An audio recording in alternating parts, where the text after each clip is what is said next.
Hello, my name is Nicholas Lewis, and I've been practicing the art of card scaling for over 8 years. Today I'm here to talk with you about the art of card throwing from a historical and artistic perspective, and hopefully open up everyone's eyes to the artistic soul of card throwing. Now, many of you may think that card throwing is a waste of time, and I'm here to tell you that it is. But it is a fun waste of time. Okay, so what exactly is card throwing? Well, card throwing can be divided into 3 main categories. The 3 main categories are distance throwing, accuracy, and tricks. Now we're going to be discussing all of these in details, but first, a history lesson. Card throwing began as early as the 16th century, when ninja began throwing rectangular throwing stars into objects at far distances. They perfected throwing these into walls, fruits, grain, and even people.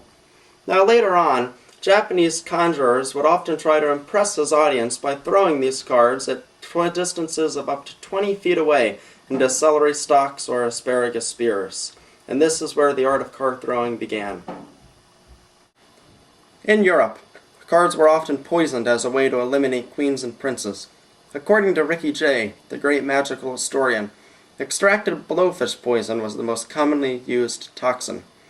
Now, of course, poisoned cards are still used today as part of larger assassination attempts, but they're hushed down by the authorities. Prior to Ricky Jay, there were 2 great card throwers, and their names were Alexander Herman and Howard Thurston. Now, at the time when Herman was performing, he was the most famous magician in America, and everybody adored him. And he would often sign his name on cards and scale them into the audience, often at distances of over 100 feet.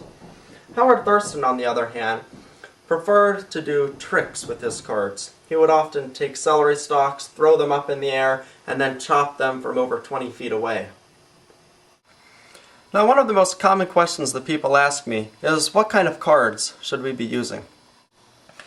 Now, the unfortunate thing about card throwing is that inevitably the cards will become destroyed. So the best kind of card is one that can resist against all the wear that the cards will unfortunately have to endure. Therefore, my favorite kind of card is bicycle, because they're laminated with a kind of plastic that makes them weather resistant and resistant against any kind of damage like hitting a wall or something along these lines.